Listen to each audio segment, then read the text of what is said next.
Hey, what's up guys? This is Anthony from Anthony's Customs, and for this review we are looking at the Play Arts Kai DC Comics Variant Bushido Batman, which is the last, as we know of, the last of the timeless Batman figures. So we've had the Wild West one, which looked like a cowboy, we had the steampunk one, which looked like a mess, and then we had the Sparta one, which looked like a Spartan, which was awesome. It was very, very good, probably the best one ever of all the Play Arts figures. I don't know. Really good. And then we have this one, which some people were hoping was going to be really good. I mean, everybody was hoping, but some people thought it was. Some people thought it looked too cluttered. I thought it might be end up being too cluttered like the steampunk one. It's really not. It's not bad in that regard. But I don't know. There's something about it. It just doesn't grab me.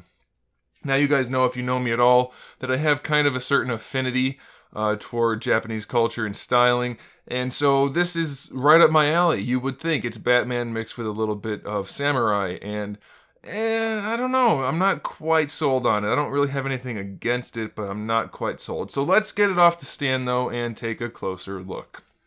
This guy stands just about 10.5 inches tall, which makes him just about 26.5 centimeters, right around there. Of course, that will vary depending on how you have him posed. And like I said, he's not super cluttered. I thought he might be. He's not. I'm just not sure I really like the way they went with the design. It's just kind of, I don't know. There's something about it. Do you guys get what I'm saying? Do you have that same thought on it from looking at it right now? There's something about it. I don't know if it's something missing or something just not the way I want it. I'm not sure. There's nothing inherently wrong with it as it is, but there's just something. I don't know. There are a few issues with the figure, but we'll get to those. Let's first talk about the accessories. He comes with the standard Play Arts Kai display stand, which I'm not going to mention or show anymore because it sucks and you don't want to use it. Then he has a kind of gripping hand, 2 relaxed style pose hands, 2 gripping hands for his swords, and then the 2 fist hands that he comes with in the package. He has a grappling hook with an interchangeable tip, so you can spin it around either way. It is a real chain, so that's pretty cool. And then he comes with the 2 katanas, which are one long and one short, and they connect into or go into this double sheath, which is permanently fixed that way. It has a little bit of a hinge on it, but it doesn't really hinge at all. You're just going to stick it into his back. I do kind of wish they had the katanas on the hip like they're supposed to be, or at least one of them, but that will have to do, I guess. They're not bad. The katanas themselves look pretty nice, so I'm okay with it. They're a little thin and flimsy, but it's all right. All right, so let's talk about the figure a little bit more. Paint scheme, it's mostly black and gray. We have kind of a slightly bluish gray mixed in here and there. We have some silver, and then we have some red. I think it would have gone a long way to mix some gold in there. I think the silver might be what's doing it. I would have very much liked to see some gold mixed in along with that red. Red and gold's already a nice combination, and then it would have really popped against the black. Instead of just having everything be that same color as like the battle damage, there's some dry brushing throughout for the armor that's just silver, and all of the silver is that same silver. So it's just, I'm not sure. I think gold would have looked a little better. That's my guess. And I would have also liked to see them incorporate that mask that we often see on the samurai, kind of like the way Yoshimitsu looks in most of the Tekken or Soul Calibur games. I think that would have been a really nice way to incorporate something to incorporate instead of just the helmet that they did for Batman, which doesn't scream samurai. The only thing about it that's really samurai-esque is this back piece right here. It looks a little bit like the Shredder helmet. You guys know Shredder from Turtles. You know, otherwise it just looks like some kind of weird armored Batman. I'm not getting that vibe as much as I would like. Oh well, that's not the point of the review, so you guys can decide for yourself if you're getting that vibe, and you can let me know in the comment section below. Let's talk about the articulation.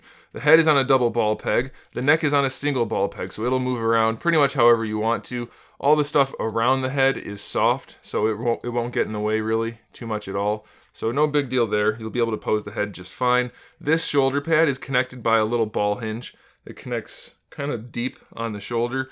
So it will get in the way in some posing, but you can swivel it around and hinge it and whatever else you want to do. This little hanging bit is just on a swivel, so you can just basically rotate that around to line it up with the gravity. of however you're posing the figure. So if you have him doing a kick, you can just turn it like that to make it look like it's hanging, that kind of thing. And then this one is on a ball peg. So this one you can kind of just move around a little bit with the ball peg however you want to. That's up to you. You could swing it around this way if you wanted to, but it came this way in the package, so that's probably how you want to keep it. As far as the torso goes, here's one thing that really bothers me about this figure. It's incredibly asymmetrical, and I don't think it's supposed to be. I think it's supposed to be symmetrical, and that's not a good thing at all. I'm sure they cut this out right here to make room for the shoulder pad, but it looks really bad being cut out like that. And then this part, it's not sculpted symmetrically in that there's a strap that goes right here. It's sculpted on, but there's kind of like a fake strap there.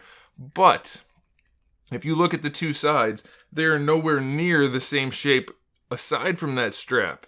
That's not good. That is not good. This piece is super thick. This piece has almost no meat to it at all.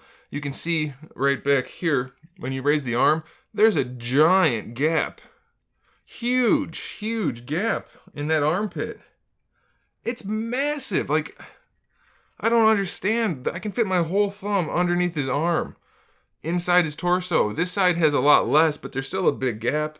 I don't know what they were thinking. That's terrible. I mean, you can kind of hide it once you pose it, but that is not good design at all. Not even remotely. So that's definitely a problem. As far as the actual articulation, though, it's separated right at this silver lining right there. So you have that hinge that they always do now, which sucks. So that hinge at the top and then a ball peg at the bottom. So technically you have decent range. You can lean him forward, you can lean him back. You can rotate it around, though it's really stiff. Be careful. And he leans side to side, really good range side to side. I guess that's a good thing. You can put him in some really dynamic poses. I wish he had that kind of range going forward and back, though. So, I mean, functionally it's fine, but as far as aesthetics go, that is really, really ugly. You're going to need to keep the arms basically straight down just to hide all of that really, really bad design. I can't get over that. That is so not good, especially at the price point. Let's look at the shoulders now. We have our standard ball hinge. I'll get that out of the way. So a full range there, no problem. There's nice sculpt work. There's kind of like a cloth finish to this, so that looks good. And that'll rotate around for your kind of like a faux butterfly joint. And the chest armor is semi-soft, so you can kind of mush that a little bit. You get your bicep swivel right there. It's just your standard basic swivel joint, and then the shoulder itself will swivel a little bit. You have a standard ball hinge for the elbow, which gives you pretty good range. It's not too bad, doesn't look too bad, so that's okay. It'll swivel at both ends also. And then the same type of joint for the wrist. You have your ball hinge, which will swivel at both ends and hinge, so that's okay. It's kind of interesting because they have really nice paintwork. Like, can you see that red stitch work right there? That looks really good, but then in order to see it, you have to look at the really terrible shoulder design, so it's really a shame. Luckily, this will hide it to a degree, so that's alright. I don't know, I'm not really sold on it. Like, none of it just looks right to me. It'll be okay. I don't know. I don't know. That's the best way to describe it. I just don't know. We have a single ball peg for the lower torso, so that's going to give you pretty good range. There is going to be some gapping because his torso kind of cuts off. Let's get those out of the way.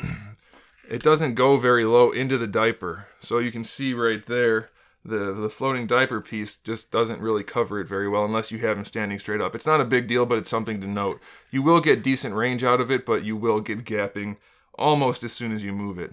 The diaper is all one piece. These aren't hinged or anything, which I think would have been cool, but it's not necessary. So that's all floating and soft. You can bring the hips, if you put the torso square, you can bring the hips pretty far forward, so that's not a big deal, that's okay. Out to the side, no problem either. You get a thigh swivel at the top, and that's it, which is all you need. You can see right there, you get plenty of range, so that's good for a thigh swivel. For the knees, double jointed knees, of course. Pretty good range, not the best looking knee again, but definitely not the worst. They're getting better at knees, so that's kind of a good thing. For the ankle, we have the hinge, it goes back, forward, no problem there. You can also rotate it around to get an ankle rocker. It's not gonna be the best ankle rocker in the world, but it'll work. And then no toe joint. Is there a swivel in it? Nope, solid fixed feet, so that's interesting, or at least mine are really stuck. So the body itself is just kind of blah, like some of the articulation's fine, but it doesn't look great, and there's gapping, and I don't know. And then when it comes to the cape, You can see the peg hole here. That's where you peg the katana thing in. And it does have the hinge, the ball hinge in there, but it really can't move once it's up there. And it bumps into the helmet, so that's not great either. So as far as the cape goes, this is a soft piece, but it's connected all the way up to like right here, so the softness doesn't help that much. I don't know, I'm not sold on the cape either. It does have the standard ball hinge in there to give you the range, but since they're split, which they normally are, there's literally no overlap in the split though, so as soon as you try to pose them at all, it's going to give you a big gap and it's not going to look great, no matter what you do. And the fact that it's so thick, you have this really, really thick sculpted whatever this is going on, it's going to look pretty weird. And since it flares out so kind of flat-like, you see how it's just looks kind of like a big leaf? As soon as you try to pose it at all, it looks really weird, and it is really heavy, so it's not great. It only kind of looks good like that, and then I'm still not really sure what it's supposed to be. Is it supposed to be metal? It's a really weird design choice. I just don't get it. I don't know. It looks kind of cool, but I don't get it. I don't really get this figure at all. It's not clicking for me. And I guess that we're just going to call it there. Oh, I wanted to point out the head sculpt. One big issue for the head sculpt, kind of similar to the chest, is that it's not symmetrical again, which I don't understand why that keeps happening on these figures. You can see it's supposed to be symmetrical, but this cheek spike tooth thing is way far over onto the right, and it's at a completely different angle, and his cheek is kind of puffed out there. And then his eyes are kind of crooked a little bit.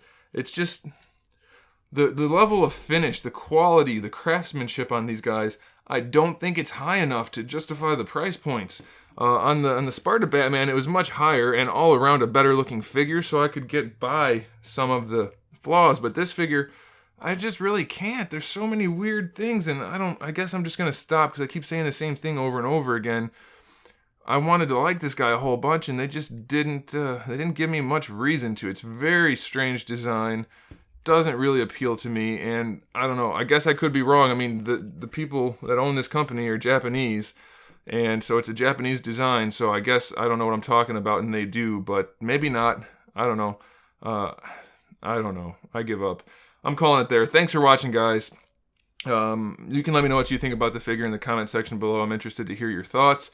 And make sure you subscribe. I have a new video up, at least one. I've been doing 2, and sometimes even more videos up every single morning. So make sure you subscribe for that. We talk about figures, gaming, movies, TV, all kinds of fun stuff. So come back for all that good stuff. And in the meantime, keep collecting.